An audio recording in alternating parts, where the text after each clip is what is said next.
लक्ष्मण मूर्छित पड़े हुए थे। भगवान राम उसकी अवस्था को देखकर विलाप कर रहे थे। हनुमान जी संजीवनी बूटी लेने के लिए गए हुए थे और लंका से जिस डॉक्टर सुषेण वैद्य को बुलाया गया था उसे आने में देरी हो रही थी। भगवान राम उसकी अवस्था को देखकर विलाप कर रहे थे। एक वरिष्ठ वानर से देखा नहीं गया। वो वानर उठा, भगवान की दशा देखी नहीं गई, उसने लक्ष्मण जी के कान में आके कुछ कहा। लक्ष्मण जी तत्काल अपनी मूर्छा छोड़कर खड़े हो गए। अब भगवान राम ने उस वानर की तरफ देखा। हे वानर श्रेष्ठ, तुमने इसके कान में क्या अमृत मंत्र फूंका कि इसकी मूर्छा समाप्त होगी? वानर बोला, प्रभु कुछ नहीं प्रभु, मैंने तो केवल आपका नाम लिया था। बोले नहीं सच बताओ, क्या अमृत मंत्र फूंका? भगवान ने जब ज्यादा जिद की तो वानर ने बताया, प्रभु कुछ नहीं, मैंने इसके कान में केवल इतना सा कहा था, ये जो डॉक्टर लंका से तुम्हारा इलाज करने आ रहा है इसने बिहार से एमबीबीएस टॉप किया है। मित्रों, किस किस की बात की? मोदी जी की बात की, तमाम लोगों की बात की कि मंच पर क्या क्या नहीं हुआ।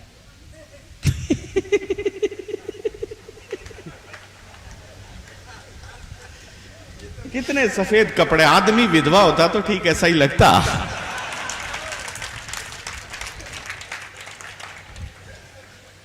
मित्रों, मोदी जी के लिए जो कहा गया, I love Modi ji, he is the style icon of India. Oh my God! Style icon of India. क्या शानदार बात करते हैं, किस शानदार तरीके से वो उत्तर देते हैं। ये मित्रों, एक एक बात का आनंद लेना। मैं स्टार्ट होना चाहता हूं, मैं शुरू होना चाहता हूं। जरा एक बार बता दीजिए कि आप लोग। स्वागत संजय भैया। अब आप देखिए मित्रों, नोटबंदी, एसडीओ साहब, हमसे बेहतर नोटबंदी को कौन जान सकता है? नहीं, मैं अपनी, ये हमारी पीड़ाएं हैं जो हम बता। यार ये नजीब जंग है भाई साहब। कोई बात नहीं भाई साहब। हाँ, इनको अकेला छोड़ दीजिए।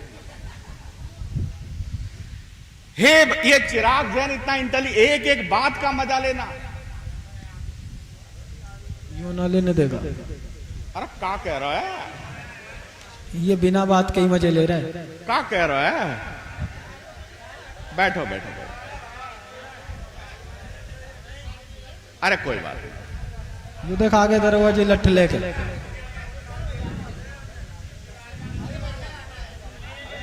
अरे कोई बात नहीं, से मंच पे ले आओ भाई।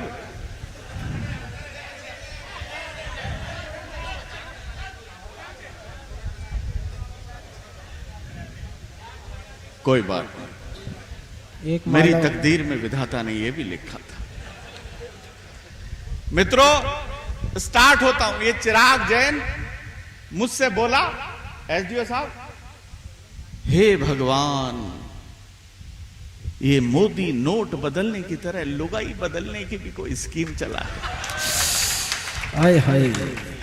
अब आप कल्पना मात्र से देखो चेहरे कितने प्रसन्न हैं। आप लोग कल्पना कीजिए कि आप बैंक में पुराने नोट लेकर गए, वो आपने जमा कराए और आपको नए नोट प्राप्त हो गए। आप कल्पना कीजिए कि आप पुरानी लुगाई लेकर गए, बैंक में जमा कराइए आपको। हाय हाय। हे भगवान, ये मोदी नोट बदलने की तरह लुगाई बदलने की भी कोई स्कीम चला दे। मैंने कहा भाई, मोदी जी स्टाइलिश आइकन है, वो इसमें भी अपना चमत्कार दिखाएंगे। अगले ने 1000 का नोट बंद करके 2000 का शुरू किया। तुम 40 की लुगाई जमा कराओगे, ये 80 की टिकाएंगे। तो स्टाइलिश आइकन है साहब, उनका कौन क्या कर सकता है। हर बात पर आप देखिए मित्रों, जब वो प्राइम मिनिस्टर बने तो सबसे पहले उन्होंने शिक्षक दिवस पर बच्चों को संबोधित किया।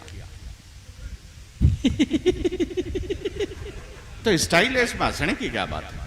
शिक्षक दिवस पर बच्चों को संबोधित किया, हो सकता है बाल दिवस पर शिक्षकों को संबोधित करें। और मेरी लुगाई मुझसे पूछ रही थी, क्यों जी ये करवा चौथ पर भी संबोधित करेंगे क्या? अब अगले की तो स्टाइल। अब बात बहुत बारीक है, बिल्कुल नई बात, लेकिन एक एक श्रोता आनंद लेगा। अभी हनुमान जयंती पर सुरेंद्र,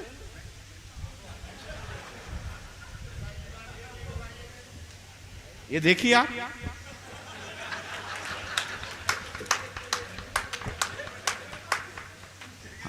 आपको ऐसा नहीं लग रहा जैसे मर्सिडीज के पास में जुगाड़ पार्क कर दिया हो? हाँ तो इधर आजा दाना Manjhi.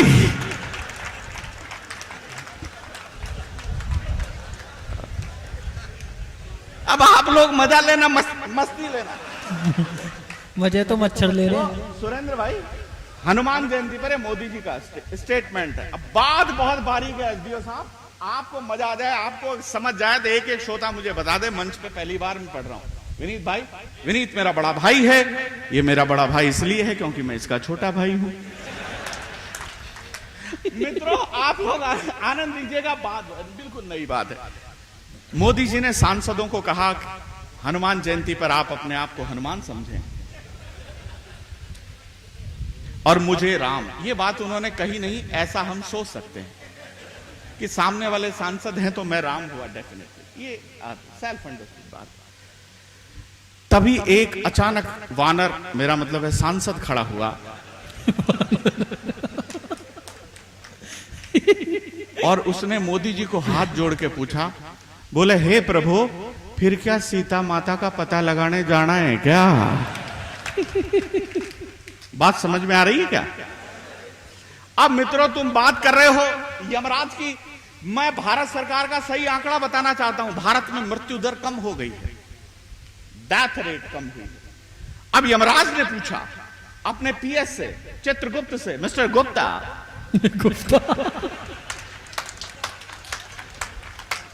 Mister Gupta, what is the reason? तो चित्रगुप्त बोला, प्रभु मोदी। यमराज बोला, ये मोदी यमराज को केजरीवाल समझता है क्या? अब बात पर तालियां बजा सकते हो। चित्रगुप्त बोला, नहीं, ये तो केजरीवाल को यमराज समझते हैं। बोला, मुझे इसके पीछे का कारण बताओ, ये हो क्या रहा है? भारत में मृत्यु दर कम क्यों हुई है? सार्थक व्यंग देखे और एक एक श्रोता का आशीर्वाद चाहूंगा। चित्रगुप्त बोला, प्रभु कुछ नहीं, मैं पिछले 3 साल से रेगुलर एक बुढ़िया के प्राण लेने जा रहा हूं। जो ही मैं प्राण मांगता हूं और बुढ़िया तकिए के नीचे से एक पासबुक निकालती है और आवाज लगाती है, अरे पिंटू, देखना इसमें मोदी जी वाले 15 लाख आए क्या? सारा आदमी मरे तो मरे कैसे? स्थिति ऐसे कर रखी है। लेकिन साहब, ऐसा किरदार जो जैसा सवाल करता है उस भाषा में उसको जवाब देना आता है। जिस भ्रष्टाचार की हम बात कर रहे थे, मैं बात प्रारंभ करता हूं। तुमने इतना शानदार व्यंग पढ़ा, मैं स्थिति बताता हूं युद्ध की। लक्ष्मण मूर्छित पड़े हुए थे, भगवान राम उसकी अवस्था को देखकर विलाप कर रहे थे। हनुमान जी संजीवनी बूटी लेने के लिए गए हुए थे और लंका से जिस डॉक्टर सुषेण वैद्य को बुलाया गया था उसे आने में देरी हो रही थी। भगवान राम उसकी अवस्था को देखकर विलाप कर रहे थे। एक वरिष्ठ वानर से देखा नहीं गया। वो वानर उठा, भगवान की दशा देखी नहीं गई, उसने लक्ष्मण जी के कान में आके कुछ कहा। लक्ष्मण जी तत्काल अपनी मूर्छा छोड़कर खड़े हो गए। अब भगवान राम ने उस वानर की तरफ देखा, हे वानर श्रेष्ठ, तुमने इसके कान में क्या अमृत मंत्र फूंका कि इसकी मूर्छा समाप्त होगी? वानर बोला, प्रभु कुछ नहीं प्रभु, मैंने तो केवल आपका नाम लिया था। बोले, नहीं, सच बताओ, क्या अमृत मंत्र फूंका? भगवान ने जब ज्यादा जिद की तो वानर ने बताया, प्रभु कुछ नहीं, मैंने इसके कान में केवल इतना सा कहा था, ये जो डॉक्टर लंका से तुम्हारा इलाज करने आ रहा है, इसने बिहार से एमबीबीएस टॉप किया है। ताली वाली बजा दो यार बात में। अब स्थितियां ऐसी हो गई है मित्रों, हम भ्रष्टाचार को समाप्त करने की बात करते हैं। अभी मेरा मूड बना है मित्रों, हम भ्रष्टाचार को कभी समाप्त नहीं करते। बिल्कुल नहीं, क्योंकि भ्रष्टाचार पैदा हुआ सागर मंथन से। ओहो, सागर को जब मथा गया तो उसमें से 14 रत्न निकले। धेनु धनु धन्वंतरी अमीय बाज गजराज श्री रंभा वारुणी 14 रत्न निकले, जो 15वां और सप्लीमेंट्री रत्न था सप्लीमेंट वो था भ्रष्टाचार। अब इस संसार का सबसे पहला भ्रष्टाचार यहां से प्रारंभ हुआ कि सारी अच्छी अच्छी चीजें देवता ले उड़े और दैत्यों के हिस्से में केवल 3 चीज आई, एक जहर, एक शराब और एक भ्रष्टाचार। दैत्य उन तीनों चीजों को लेकर भगवान भोलेनाथ के पास गए और भगवान भोलेनाथ से बोले, हे भोले, दारू पर तो हमारा कॉपीराइट है, ये दारू तो हम किसी को नहीं देंगे, लेकिन ये जो जहर है और ये जो भ्रष्टाचार है, इन दोनों में से आपको एक चीज लेनी पड़ेगी। मित्रों, स्कंद पुराण में डीक का जिक्र है। मैं डीक के श्रोताओं को समर्पित करता हूं भगवान भोलेनाथ का जवाब। भगवान भोलेनाथ बोले, अगर मैं भ्रष्टाचार को भी अपने गले लगाऊं तो इससे अच्छा मैं जहर पी जाऊं। क्या बात। भगवान भोलेनाथ ने भी भ्रष्टाचार लेने से इनकार कर दिया। अब बचा भ्रष्टाचार जो दैत्यों के हिस्से में आया। दैत्यों ने उसे मजबूरी में अपने गले लगाया और परिणाम स्वरूप, चमत्कार स्वरूप, दैत्यों ने अपना अगला जन्म भारत में सांसदों और विधायकों के रूप में पाया। सांसदों और विधायकों के रूप। अब देखिए, बोलिए भारत,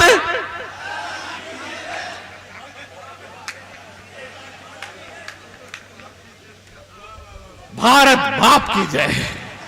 मेरे साथ बोलिएगा, बोलिए भारत बाप की। मित्रों, ये सुरेंद्र हंस रहा, दाना मांझी की भाई साहब लुगाई।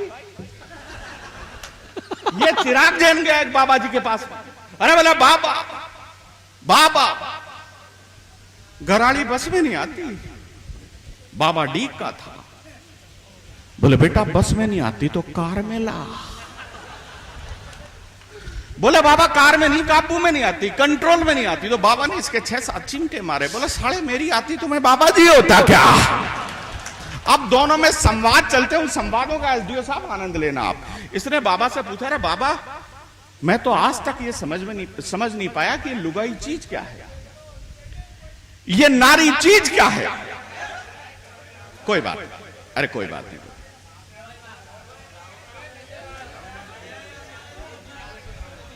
अरे कोई बात नहीं, उसको करने दो यार।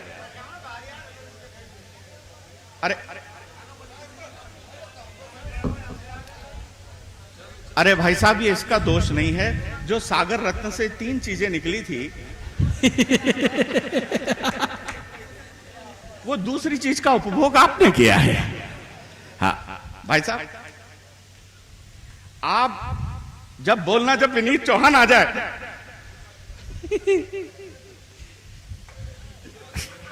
मैं इसको भड़का के जाऊंगा। जरा एक बार तालियां बजा दो दोस्त, मेरा मूड बना देगा। ये मेरी जन्म कुंडली के नवम स्थान पर बैठा हुआ राहु है। हाँ, 2 बार बैठा है। आप लोग आने लगे, बोले लुगाई चीज क्या है। हाँ, ये वही है। बोले लुगाई चीज क्या है, मुझे तो आज तक ये समझ में नहीं आया। नहीं, कोई नहीं, मैं इनके शक्ति को प्रणाम करता हूं। मैं इनकी नहीं साहब,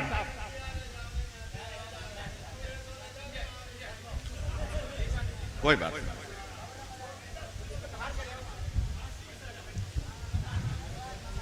फांसी नहीं, इस पे पोटा लगा देगा। पहली बार पुलिस किसी को बाहर ले जा रही है, वरना तो अंदर लेके जाती है।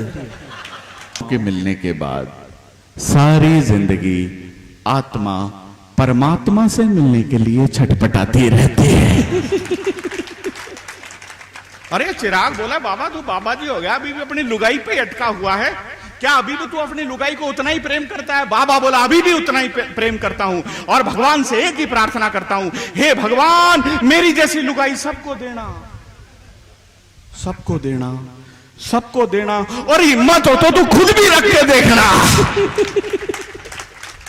अब हिंदुस्तान का हर पति साहब इंटेलिजेंट, हर पति आदर्शवादी पति, उसके मुख में राम और हृदय में आसाराम निवास करते हैं। अब पिछले दिनों मेरी लुगाई बीमार हो गई थी, बीमार होकर मुझसे बोली, लगता है मैं जिंदा नहीं रहूंगी, पीछे से मेरे बच्चों का क्या होगा। मैंने कहा तू बच्चों की चिंता बिल्कुल मत कर, बच्चों की चिंता बिल्कुल मत करना, मैं खुद बिना लुगाई के रह सकता हूं, लेकिन बच्चों को मम्मी के बिना एक दिन भी नहीं रहने दूंगा। अब सब बात ये देखिए, दोनों में संवाद चल रहा था। बोला मैंने तो ये बता दिया, तू बता तू बाबा जी कैसे बना? एसडीओ साहब ये इसका बाबा जी डीक का था।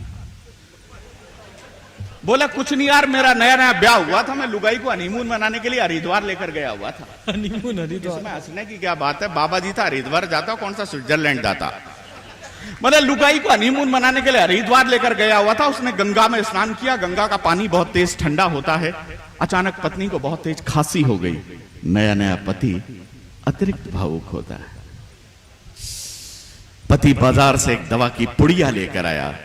दवा की पुड़िया उसने पत्नी को दी और थोड़ी देर बाद में एक चमत्कार हुआ। पत्नी की खांसी और आवाज दोनों हमेशा के लिए साइलेंट मोड पर आ गई।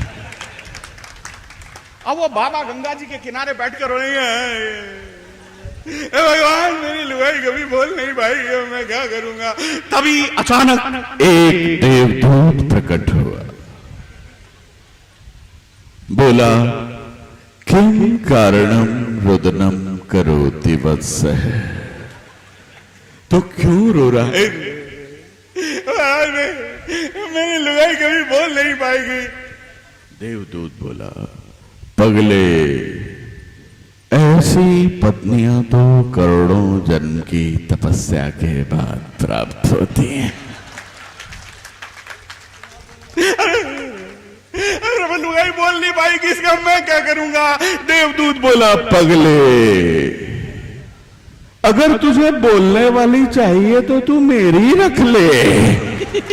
ये कहकर देवदूत अचानक गायब हो गया। अब साड़ों को पता चला कि जीजा ने जीजी को साइलेंट मोड पर ला दिया। एसडीओ साहब, साड़ों ने जीजा को बहुत कूटा, बहुत मारा। मामला एसडीओ साहब की कोर्ट में गया।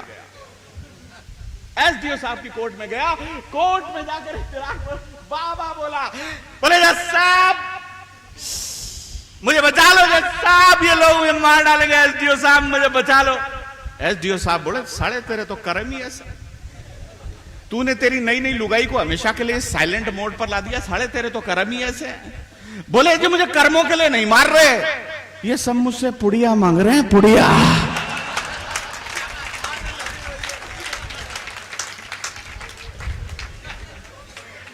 तो एसडीओ साहब कितने सिंसियर आदमी, इनको चिंता हुई। बोले यार तुम्हारी जान को खतरा है। इन्होंने सिपाही को ऑर्डर दिया कि इसको कोर्ट के बगल वाले लॉकअप में बंद कर दिया जाए, कल मैं खुद इसके बयान लूंगा। बात जो समझ रहे हैं आप बिल्कुल नहीं है साहब। एसडीओ साहब गीता लेकर बाबा के पास गए और बाबा से जाकर बोले बाबा गीता पे हाथ रख के कसम खा, जो कुछ कहेगा सच कहूंगा, सच के अलावा कुछ नहीं कहूंगा। बाबा ने गीता पे हाथ रख के कसम खाई, जो कुछ कहूंगा सच कहूंगा, सच के अलावा कुछ नहीं कहूंगा। एसडीओ साहब बोले एक पुड़िया और है क्या?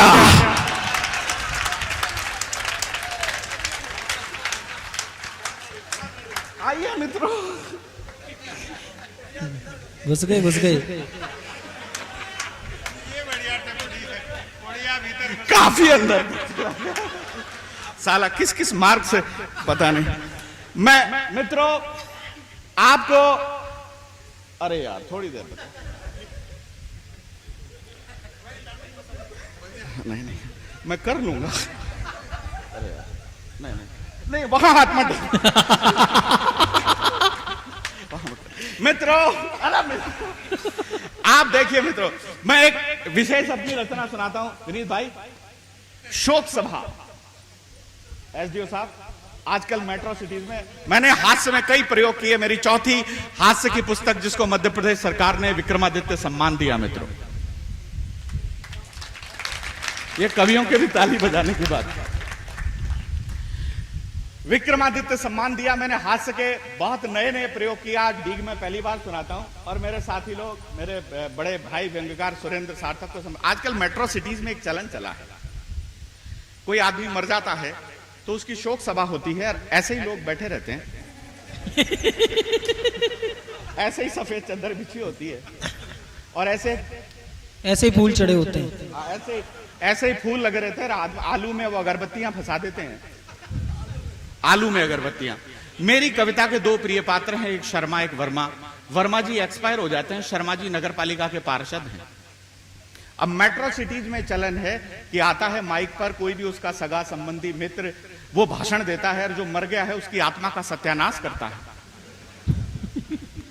ये मित्रों मृत्यु में से हास्य निकालने का प्रयास किया है और मैं समर्पित करता हूं आप सबको ये कविता, मृत्यु में से हास्य निकालने का प्रयास।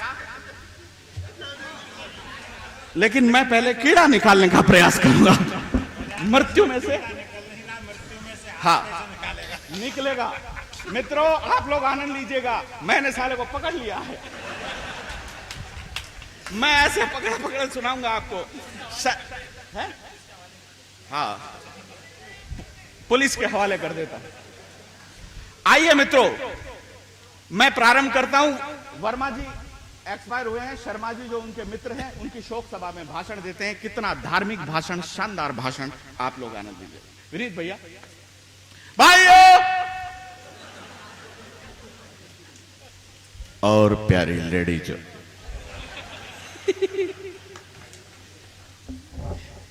आज वर्मा जी हमारा बीच पे नहीं रहे।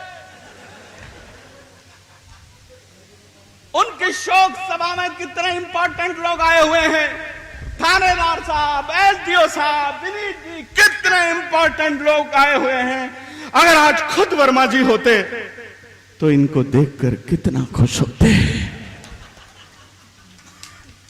मित्रों आप जानते हैं वर्मा जी को भगवान ने अपने पास क्यों बुलाया? क्योंकि वो बहुत अच्छे आदमी थे। अच्छे आदमियों की जरूरत भगवान को भी होती है। मैं देख रहा हूं यहां काफी अच्छे लोग बैठे हुए हैं। वर्मा जी ने जो काम विधवाओं के लिए किया,